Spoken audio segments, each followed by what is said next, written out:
What is up, guys? Welcome back to the channel. Today's reaction video is going to be the insane engineering of the A-10 Warthog. I believe that's how you say it. We've done a reaction to like the 7 most badass planes in the US artillery, basically. And this was one of them. And I was like, yeah, that looks absolutely insane. So today, when a video popped up saying the insane engineering, I was like, well, I can't pass up on that, can I now? So we're going to be checking out this video. I'm preparing to be mind blown. It's a 16-minute video on this one plane. It looks insane, it seems insane, and apparently it's got insane engineering. And if you can count how many times I've said engineering in the comments and be the first one to say it, you'll get pinned. We'll do that because I have said insane a lot of times, and yes, that one does count. Now, let's get straight into it, guys. Hit that like button, hit that subscribe button, you absolute legends. Videos every single day, so please hit that subscribe button. Share it with a friend, why not? I never really asked for that. And just to let you know, just as soon as we plug in everything on this video, I don't know why, but we are. I have got a members section, so you join, I think it's $5 USD. It may be a little bit different, but I think it is that. I'd really appreciate it. Helps the channel out a lot. But if not, keep being a legend and checking out the videos. Absolute legends for a lot of you. Now, let's check out the insane engineering of the A-10 Warthog. Let's go.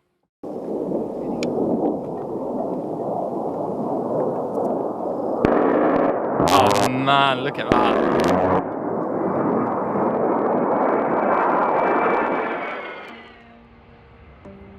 The Fairchild Republic A-10 Lightning Bolt, or simply the Hog, is one of the most There we go. We're not going to call it the Warthog. Warthog. Just simply the Hog. It deserves that name. It really does. The Hog. iconic planes in the US Air Force. A plane developed in the middle of the Cold War with a specific type of warfare in mind.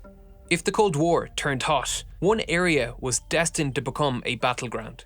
A 50-kilometer corridor of lowland valleys called the Fulda Gap, where any invading troops would be channeled on their march from East Germany to West Germany. Okay. It was the shortest route to France, Frankfurt, and the strategically important Rhine River. If war broke out, this corridor would be a vital region to secure, and each side of the Fulda Gap was defended by armoured divisions. To cope with this threat environment, the US developed an operational doctrine called air-land battle, and the A-10 was developed as a vital component of this strategy. Oh, wow. A low-flying tank killer, which would work closely with the troops on the ground to break up enemy formations at the front, while high-flying bombers harassed the supply lines at the rear. I mean, a low-flying tank bomber sounds pretty dangerous to me. Again, it's one of them. It's not high up on it. It gets down low, hard to hit, I imagine, as well. Oh, it looks like an absolute beast. The A-10 was a plane designed specifically for the role of close air support. Close air support is exactly that, close. Close to friendly forces and close to unfriendly forces. It requires a plane to be capable of absorbing a great deal of damage as they come under fire, and to Just look at that paint job, by the way. Come on, who cannot be impressed with that, with a massive toe at the front? I know I'm interrupting, I'm sorry, I won't do. But oh, look how badass that be looks. incredibly accurate with its weapons to avoid friendly fire. Oh my god. A plane with this role needs some unique qualities. It needs to be available at a moment's notice. In an ever-evolving battlefield, troops could need support without warning, and because of this, the plane needs to be nearby and ready to go. Okay. This means working from forward bases that may not necessarily have all the infrastructure and equipment that other planes need to operate. Its survivability needs to be best in class. Flying this close to the ground is going to result in every man with a weapon taking potshots at the plane. Yeah, As just a a bit. result, the plane needs to be capable of dealing with small arms, machine guns, anti-aircraft guns, and even missiles. A-10s frequently limp back to their base with damage so severe that they would have downed another plane, with parts of their wings ripped off, with an engine taken out and hydraulics unoperational. And coming with this, the plane needs to be simple and cheap to manufacture. There you go, you know, it just needs to be simple, cheap, and do the impossible. Let me go and sort that out for you. Oh, that's just insane. And they've managed to do it, it seems like, which is mental. Air Force made it clear from the beginning, in a battle of cost versus performance, cost would be prioritized. Oh, in wow. an all-out war with the Soviets, quantity and ease of manufacturing was going to be a huge factor. Like Okay. the Sherman and the T-34 tanks, which were so influential in World War II, a future war between the Soviets and the US was expected to be won by whoever could outmanufacture and maintain their equipment. This plane was intended to be a cheap Look at and that. rugged workhorse. It needed to be made with readily available off-the-shelf parts, so maintenance crews could easily interchange parts to repair damage quickly and at a low cost. Contractors bidding for the manufacturing contract needed to consider all of these factors and design the entire plane around the primary armament, which was chosen before the design process started: the General Electric GAU 8A, Looks a like a gun whose beast. sound is so recognizable it has become a meme. The gun takes up a significant portion of the plane's internal volume, at nearly 6 meters long, fitting snugly Wow. below the pilot. The largest part of the gun is the ammo drum, which typically holds 1,150 30mm rounds. I mean, just look at the ammunition going into that. Oh my god. Look at the size of the thing. Never mind the ammunition. Holy man. Wow. The rounds are delivered to the Look at 7 that. rotating barrels along a linkless chute system, which also pulls the shell casings back into the ammo drum after firing to prevent the expended shells from damaging the plane. Nice. The belt system and the rotating cam firing system of the barrels are both driven by a hydraulic motor, which is powered by 2 independent hydraulic systems on board. There are 2 separate hydraulic systems to ensure redundancy in operation, and both run the gun. The left and right hydraulic systems are pressurized by 2 identical engine-driven pumps on the left and right engine. Okay. If an engine is lost or one of the hydraulic lines is broken, then the controls powered by those hydraulics cease to work. However, That makes the sense. plane has been designed to allow it to continue flying on only one hydraulic system, as both elevators, both ailerons, and one rudder have hydraulic power after loss of either hydraulic lines, ensuring powered control of pitch, roll, and yaw even after the loss of a single hydraulic system. Wow, man. If both are lost, the plane can switch to a manual reversion flight control system where the controls can be operated without power assist, which is difficult to say the least, but it can allow the pilot to land the plane safely, or, at the very least, allow them to get into safe airspace to eject. Got you. This Okay. kind of redundancy can be found in every component of the A-10 to increase survivability. I love The that. landing man. gear is retracted by the left system only, but it can be extended by both, and in the event neither system is available, the wing-mounted landing gear doesn't actually retract all the way into the fairings, which allows the plane to land with landing gear retracted with only moderate damage to the plane. Nice. Protecting the control mechanisms through redundancy is just Thing is though, right, if we just go back 1 second, I know the wheels are suspended a little bit, they're not fully retracting, but there's a few missiles still on the side of that thing, and the wheels aren't that much lower. Like, surely if you're coming in for a hard landing, you've wanted to have ditched them first. No? Because surely you could land it, just blows the whole thing up, and it's like, oh, well, what was the point of that? You know what I mean? You're going to have to ditch them. Am I right in saying that? Or can you land with them? Can the missiles take a lot of damage before they explode?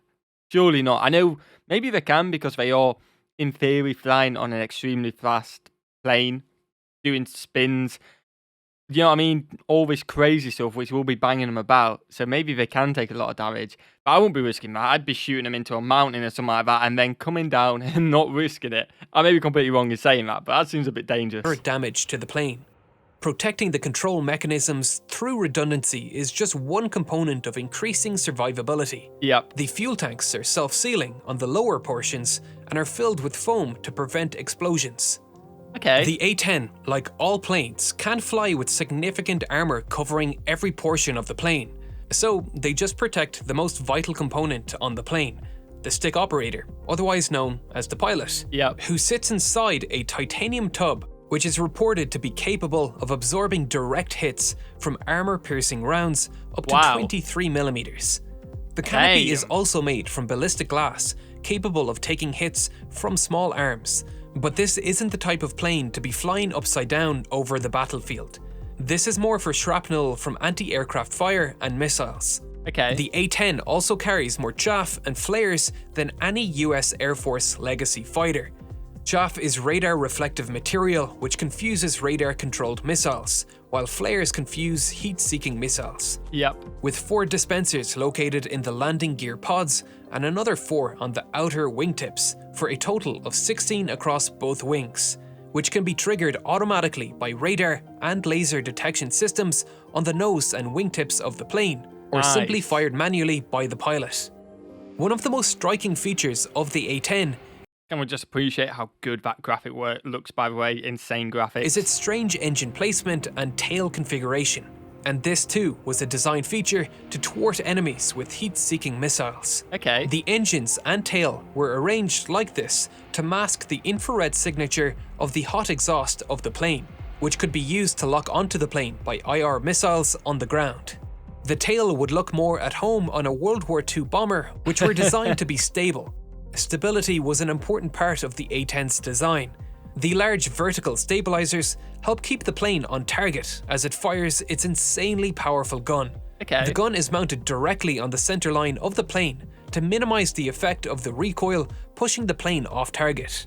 I mean, the recoil common force sense. at 44.5 kilonewtons is so powerful that it effectively halves the plane's forward thrust, as each of the A-10's General Electric T-34 engines produces just 41 kilonewtons of thrust, but the plane fires in such short bursts, typically 1 to 2 seconds, that the pilot doesn't need to worry about stalling.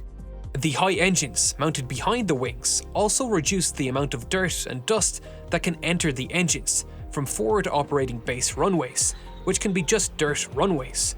A lot of design choices were made to allow the plane to operate from remote airfields like this.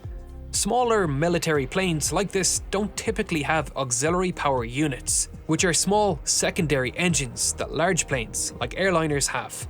You can see the exhaust of these little hidden engines in the tails of airliners. These engines allow the plane to start its main engines without external help, and help run functions like electricity generation and hydraulic fluid pumps. There you go. We're not only learning about the Hog, we're also learning about commercial flights. That's something I didn't know. Pretty cool. Again, the Hog is just a different beast. I didn't know much about it, and I'm learning so much, man. But it's unnecessary weight for most small aircraft, and they usually use some other way to get the engine spinning. Sometimes this results in the plane relying on ground equipment, which the A-10 cannot depend on. And so an APU was installed between the 2 podded engines. You can see the exhaust of the APU just underneath the nacelles here. Some of the most interesting design challenges arose from the sheer power of the aircraft's gun. The gun spits out so much burnt and unburnt propellant that they actually lost an early model in 1978 after exhaust gas from the gun ignited and starved the engines of oxygen. Oh my God. To deal with this, some design changes were made. First, a small gas scoop was placed underneath the barrels to suck in some of that exhaust. The chemical mixture of the round propellant was changed to increase the flash suppressant levels. This in turn caused secondary problems, as the new chemical mixture caused residue to build up on the cockpit windows and a canopy washer was needed, which simply sprayed the washing fluid onto the canopy and the slipstream did the rest of the work. Circuitry was also added to force the engine ignition system to continually fire while the gun trigger was being pulled, so that in the event a flameout occurred, the engine could rekindle its flame immediately. Oh wow. The GAU-8 Avenger is a monstrous machine designed to wreak havoc on those Soviet tanks attempting to push through Allied lines. To do this, they need heavy armor-piercing rounds. The rounds are truly massive at 30mm, and sprinkled throughout these rounds are rounds made of aluminium with a depleted uranium core. Uranium is insanely dense at 19.1 grams per centimeter cubed.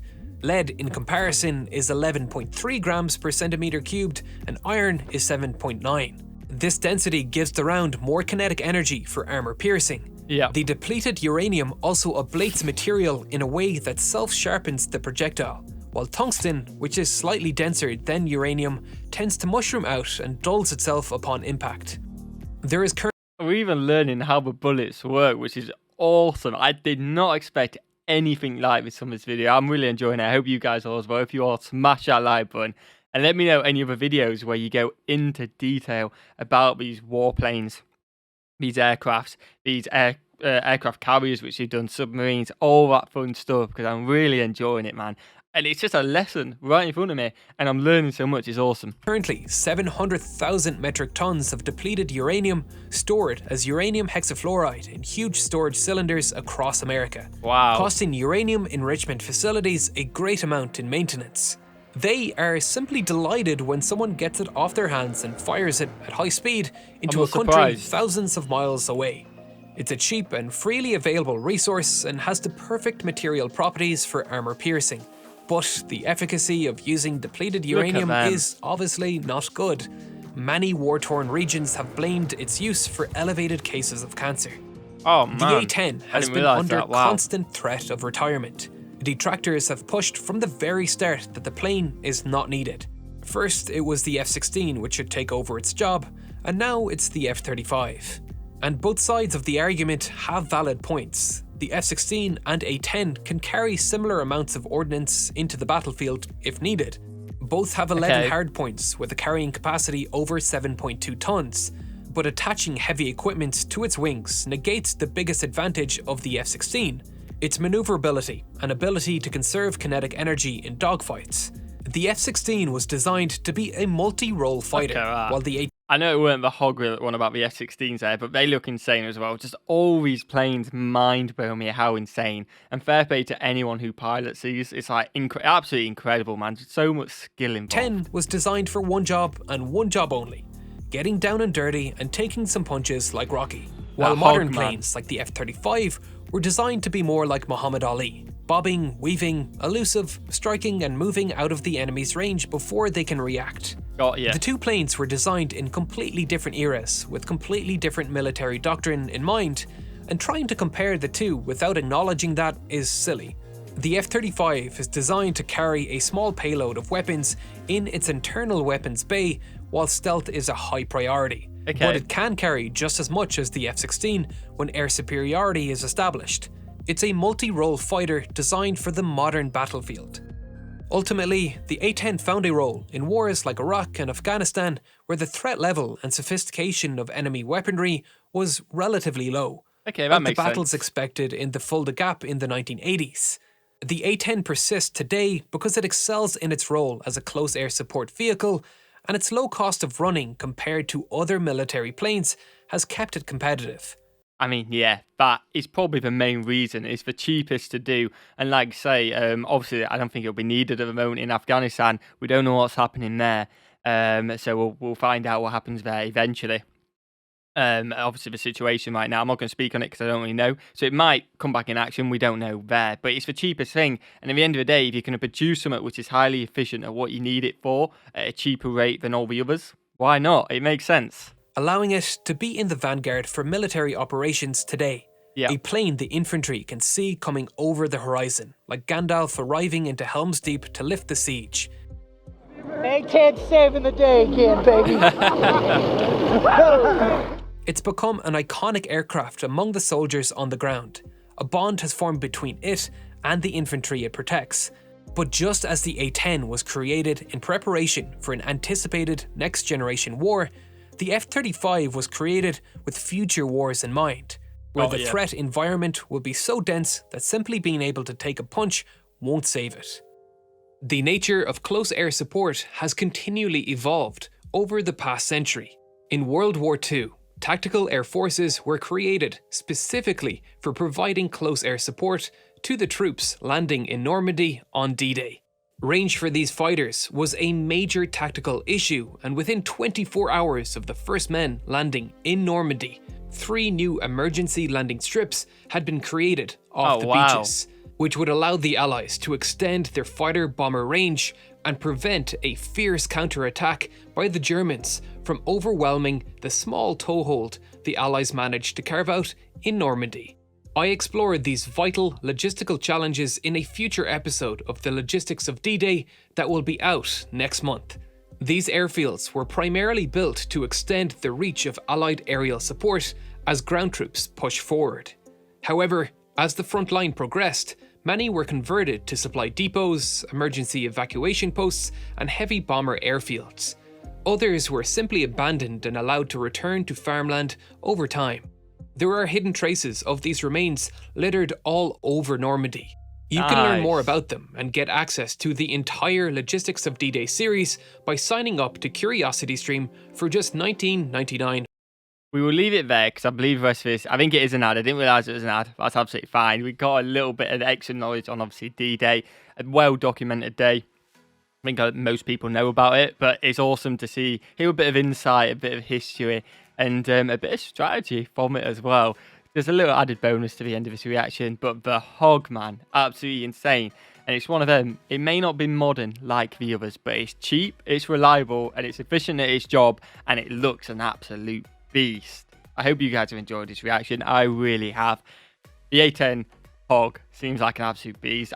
We're not going to get rid of it, surely. I can see it sticking around for a long time, and hopefully we won't have to use it often, because hopefully the world comes to peace. I know it probably won't ever happen, but hopefully the whole world just comes to peace, everyone's happy, and we just get on with it. That's the end goal, right? So I hope you guys have enjoyed this video. If you have, hit that like button, hit that subscribe button as well, you absolute legends. Let me know what else you want me to react to along this line or anything in the comments below. And I'll see you guys in the next one. Peace.